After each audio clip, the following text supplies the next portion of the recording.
এটা কি বলো তো বন্ধুরা, এটা গুঁড়ো চিংড়ি মাছটা ভেজে আমি গুঁড়ো করে নিয়েছি। তো এটা দিয়ে তোমাদের একটা রেসিপি শেয়ার করব।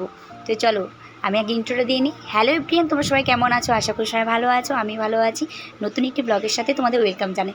এখানে পেঁয়াজ, রসুন, আদা, টমেটো কুচিয়ে নিয়েছি। পেঁয়াজ আর রসুনটা, পেঁয়াজটা থেতো করে নিয়েছি, আর পেঁয়াজটাও একটু থেতো করে নিয়েছি, আদা রসুনটা করে নিয়েছি, আর ধনেপাতাটা কুচিয়ে রেখেছি, দেখতেই পেয়েছো।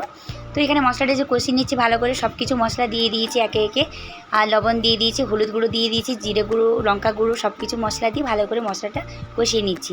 মশলাটা কষিয়ে নিয়ে আমি ব্যাটারটা তৈরি করে নেব। তোমরা একটা কাঁচাও রেসিপি বানাতে পারো, আমার ভেজে ভালো লাগে তাই ভেজে বানাচ্ছি, কাঁচাও বানালে কোনো অসুবিধা নেই, কাঁচাও ভালো লাগবে।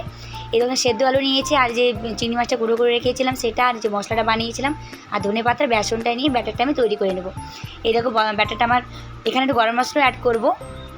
এই দেখো একটু গরম মশলা অ্যাড করে দিচ্ছি। তো তোমরা হচ্ছে কাঁচা দিয়ে বানালেও এটা থেতো না করলেও গোটা কাঁচা চিংড়ি মাছ দিয়ে করতে পারো, কারণ চিংড়ি মাছটা যদি গুঁড়ো হয় সেটাও ভালো লাগবে।